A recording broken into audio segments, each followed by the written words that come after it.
اعوذ باللہ من الشیطان الرجیم، بسم اللہ الرحمن الرحیم۔ تمام مؤمنین کو یا علی مدد، والسلام علیکم ورحمۃ اللہ وبرکاتہ۔ عزیزان، سب سے پہلے تو دیر سے حاضری کے لیے معذرت چاہتا ہوں، کچھ پرسنل پرابلمس کی وجہ سے اور بالخصوص طبیعت کے ناساز ہونے کی وجہ سے جلدی حاضر نہیں ہو سکا آپ کی خدمت میں۔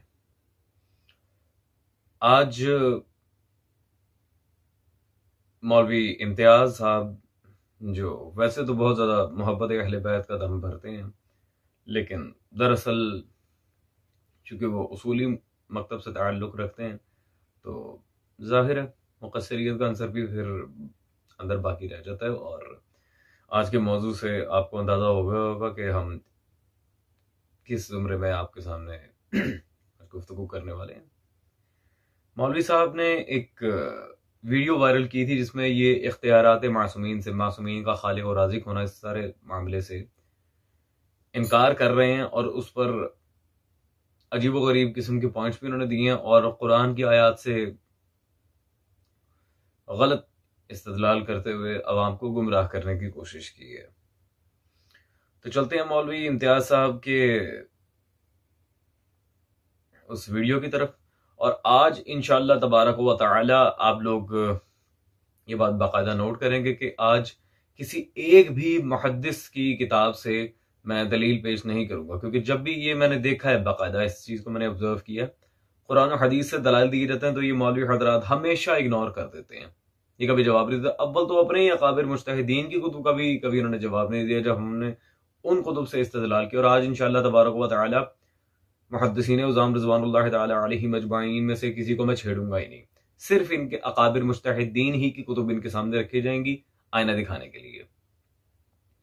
تو چلتے ہیں مولوی صاحب کی اس ویڈیو کی طرف، اور یہ دیکھتے ہیں کہ آیا یہ کس لحاظ سے کیا گائیڈ کرنا چاہ رہے ہیں مؤمنین کو، کہ آیا اصلی عقیدہ کیا ہے، اور خالقیت کے اختیارات معصومین کے ہاں کیوں نہیں ہیں، نعوذ باللہ بقول ان کے۔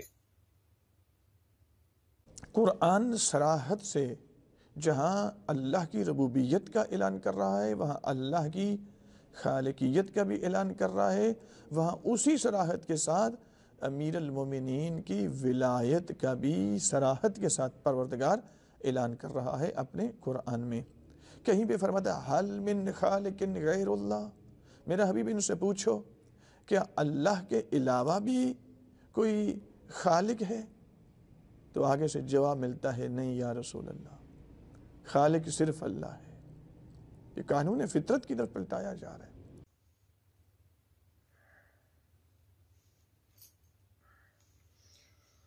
خیر عزیزان، آپ نے مولوی صاحب کی گفتگو سنی، انہوں نے ایک آیت پیش کی، اور اس آیت کے سیاق و سباق سے قطع نظر انہوں نے کوئی خاص بیان نہیں دیا۔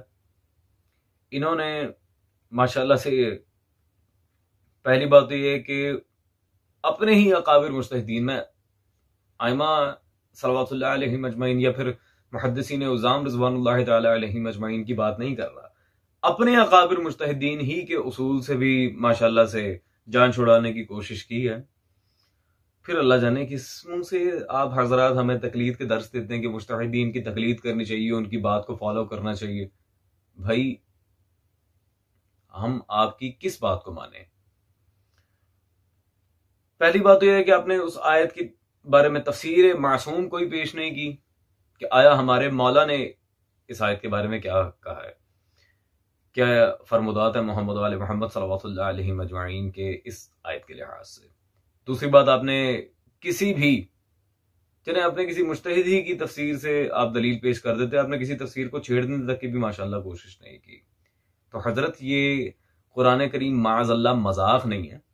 آیت کو پیش کرنے کے، آیت سے دلیل اخذ کرنے کے چار مختلف طریقے ہیں: عبارت النص ہے، دلالت النص ہے، اشارت النص ہے، اقتضاء النص ہے۔ نصوص کی بھی آگے مزید اقسام ہیں، نص قطعی ہے، معدم ہے، معرض ہے۔ اس طرح یہ مذاق نہیں ہے اصول تفسیر کہ آیت پڑھی اور من گھڑت مفہوم اس سے بنایا اور چشمہ کر دیا۔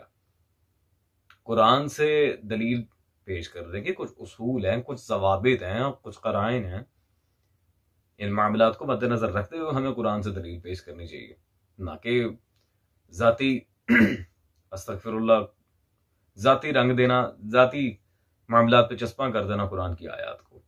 اور یہ ساری بات میں اپنے پاس سے نہیں کہہ رہا، مولوی امتیاز صاحب آپ کے سید المجتہدین مرحوم ابو القاسم خوئی صاحب، یہ ان کی تفسیر میرے ہاتھ میں موجود ہے، البیان فی تفسیر القرآن، یہ ابو القاسم خوئی صاحب کی البیان میں صفحہ نمبر 404 پر بالکل ابو القاسم خوئی صاحب نے وہی بات کہی ہے جو میں عرض کر رہا تھا۔ کیسے؟ کہتے ہیں ان آیات اور روایات سے یہ بات واضح ہو جاتی ہے کہ تفسیر قرآن کے سلسلے میں مفسرین کی ذاتی رائے پر عمل کرنا جائز نہیں ہے، چاہے یہ مفسر کوئی صحیح المسلک آدمی ہو یا نہ ہو، کیونکہ ذاتی رائے پر عمل کرنا اتباع ظن ہے جو حق سے بے نیاز کر سکتا ہے۔ آپ نے آیت پڑھ کر جو ذاتی تفسیر پیش کی ہے، آپ کے اپنے مجتہد اکبر ابو القاسم خوئی صاحب اس سارے معاملے کو کنڈیم کر رہے ہیں اور وہ کہہ رہے ہیں کہ یہ ناجائز ہے۔ حضرت یہ میں نہیں کہہ رہا، آپ کے سید المجتہدین ابو القاسم خوئی اپنی تفسیر البیان میں فرما رہے ہیں۔ جی مولوی امتیاز صاحب، اب ہم چلتے ہیں آپ ہی کے گھر کی تفسیر کی طرف۔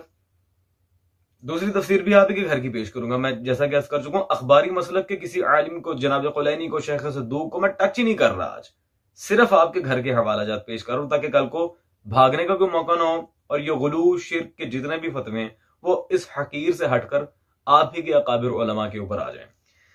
یہ جو آیت آپ نے پیش کی ہے حل من خالق غیر اللہ، اس آیت کے لحاظ سے میں آپ کے سامنے پیش کرنا چاہ رہا ہوں اسی آیت کی تفسیر میں، یہ جلد نمبر 11 میرے پاس موجود ہے، آپ کے آیت اللہ حسین بخش جاڑا صاحب کی تفسیر انوار النجف، یہ میرے پاس موجود ہے، عزیزان آپ سکرین پر دیکھ رہے ہیں سب۔ اصولی اور اخباری تمام مسلک کے بھائیوں کو میں یہاں پر کہوں گا کہ غور کیجئے گا ذرا۔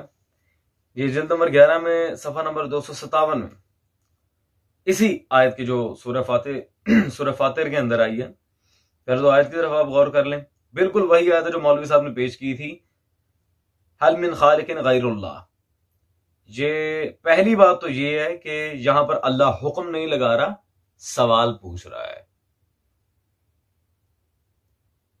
واضح اگر اللہ نے ممانعت کے لحاظ سے بات کی ہوتی تو بات کلیئر ہو جاتی، لیکن اب اس کی تفسیر اپنے پاس سے کر دینا اور آگے سے حکم آیا کہ نہیں یا رسول اللہ کہہ دیجیے استغفر اللہ ربی واتوب الیہ، آیت میں ذاتی الفاظ بھی آپ نے ایڈ کیے ہیں۔ حضرت یہ تحریف قرآن بھی ہے، جیسا کہ میں عرض کر رہا تھا قرآن مذاق نہیں ہے۔ تو خیر اس کی تفسیر میں نیچے حل من خالقن کے بارے میں علامہ طبرسی نے تفسیر مجموع البیان میں، اب یہ سارا معاملہ حسین بخش جاڑا صاحب بیان کر رہے ہیں، میری لکھی تفسیر نہیں ہے، تفسیر مجموع البیان میں، جو کہ بڑی مستند تفسیر ہے، اس طرح بحث کا آغاز کیا ہے کہ لفظ خالق کا اطلاق اللہ کے علاوہ کسی اور پر بھی ہو سکتا ہے یا نہیں، تو اس کے جواب میں فرمایا کہ اس کی دو صورتیں ہیں۔ الاطلاق لفظ خالق خدا کے سوا کسی پر اطلاق نہیں ہو سکتا، ٹھیک ہے، البتہ اضافت کے ساتھ غیر خدا پر بھی لفظ خالق کا اطلاق جائز ہے، جس طرح مثلا حضرت عیسیٰ علیہ السلام کی طرف مٹی سے پرندے کا خلق کرنا منسوب ہے۔ یہ بالکل واضح ہو گیا اسی آیت کے لحاظ سے جو آپ نے غلط مطالب نکالے تھے، آپ کے اپنے گھر کی تفسیروں سے آن نہیں کر رہی ہو۔ جناب عیسیٰ علیہ السلام کا پرندے خلق کرنا وہ تو باقاعدہ قرآن میں اس کا ذکر ہے، اور اسی کو دلیل بنا کر علامہ طبرسی کا حوالہ نقل کر کے آپ کے گھر کے مجتہد اکبر، آپ کے مولوی صاحب، آپ ہی کے حسین بخش جاڑا صاحب نے اپنی یہ تفسیر انوار النجف جلد نمبر 11 میں مکمل بات واضح کر دی ہے کہ اللہ کے علاوہ بھی خالق کا لفظ استعمال ہو سکتا ہے، اور جناب عیسیٰ علیہ السلام کے اوپر، اور آپ کی تو پوری خیر ویڈیو موجود ہے اس پر کہ مولا علی انبیاء سے افضل ہے۔ ارے بھائی، جب علی کے غلام حضرت عیسیٰ علیہ السلام وہ خالق ہو سکتے ہیں تو مولا علی کیوں نہیں؟ اور یہ تفسیر آپ کے گھر کی ہے، میں نہیں کہتا کسی اخباری عالم کی تفسیر پڑھیں، اپنے ہی قابر علماء کو آپ پڑھ لیتے۔ خیر عزیزان، جیسا کہ آپ نے دیکھا انہوں نے اپنے گھر کی تفسیر کو بھی جھٹلا دیا الحمدللہ، آیت کے لحاظ سے بھی تھوڑا تحریف کرنے کی کوشش کی، اور انہی کے گھر کے جو اصول تفسیر ہیں اس کو بھی بالکل انہوں نے پرے کر دیا. تو ان کی پوری گفتگو ہو گئی مٹی. اب آگے مزید جو ایک عوام کو دھوکہ دینے کی حضرت نے کوشش کی ہے وہ کیا ہے، ہم اس کی طرف بھی چلتے ہیں اور پھر یہ دیکھتے ہیں کہ آیا حضرت کس قدر دروغگوئی سے کام لے رہے ہیں اور کتنا سو کالڈ سچ ہے ان کی بات میں. ہیو اے لک. معجز نما ہونا اور ہے، رب اور خالق ہونا اور ہے. لہذا اس میں ایک تو فرق کرنا چاہیے کہ خالقیت اور ولایت ایک چیز نہیں.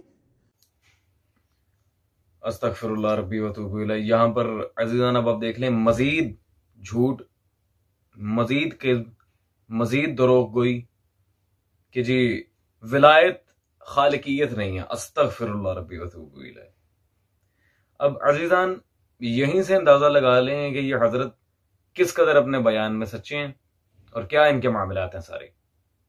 ولایت خالقیت نہیں ہے. استغفر اللہ ربی واتوب الیہ. مولوی صاحب اگر یہ بات ہے تو محدثین سے لے کے مجتہدین تک جتنے بھی علماء اصولی اخباری سب نے، بلکہ میں تو برادران اہل سنت کے علماء کی کتب یہاں پیش کر سکتا ہوں، ابھی گنجائش نہیں ہے، وقت کے دامن میں وسعت نہیں ہے، ورنہ میں تفصیلاً اس حدیث پر کتابوں کے فی الوقت انبار لگا دیتا جو میں پیش کروں گا. ولایتنا ولایت اللہ عز و جل، ہماری ولایت اللہ کی ولایت ہے. مولا صادق واضح فرمان ہے، باقاعدہ باقی معصومین سے بھی نقل ہوا ہے کہ معصوم کی ولایت بذات خدا اللہ کی ولایت ہے. تو مولوی صاحب مجھے آپ ایک بات بتائیں، جب ولایت اور خالقیت میں فرق آ گیا تو ولایت اللہ کا کیا بنا؟ اس طرح تو اللہ کی خالقیت پر بھی الزام آ جائے گا. استغفر اللہ. اور دوسری بات یہ ہے مولوی صاحب کہ معصوم کی ولایت، معصوم کے اختیارات کیا معاذ اللہ سے علیحدہ ہیں؟ ولایت کے مزید آگے دو اقسام ہیں اور اس پر علماء نے پوری کتابیں لکھی ہیں.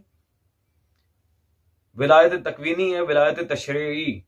تشریعی ولایت یعنی کہ معصوم کے پاس پوری شرعیت کا معیار ہے. معصوم جو کہہ دے وہ شریعت، مکمل شریعت معصوم کے ہاتھ میں، ہمارے مولا کے ہاتھ میں، کسی کو شک نہیں. یہ معاملہ بھی برادران اہل سنت کی کتاب سے ثابت کیا جاتا ہے. خیر میں اس طرف آنا نہیں چاہ رہا. ابھی بات کرتے ہیں تکوینی ولایت پر. تشریعی ولایت ایک الگ میٹر ہے.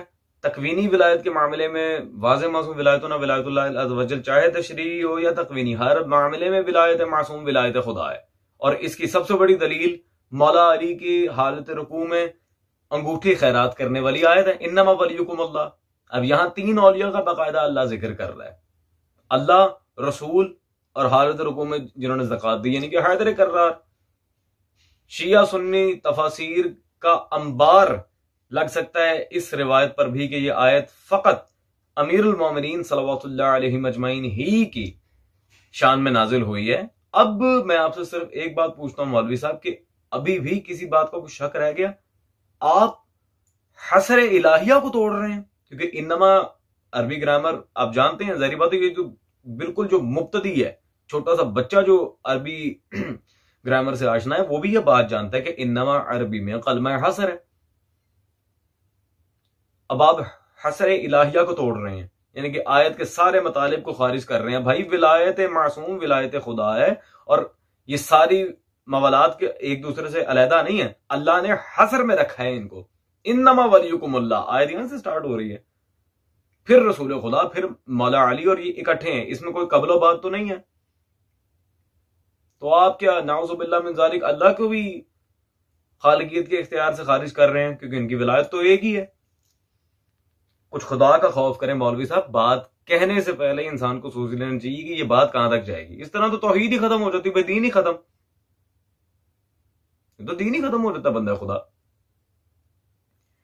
خیر اب معصومین نے، بالخصوص مولا علی نے، جن خطبات میں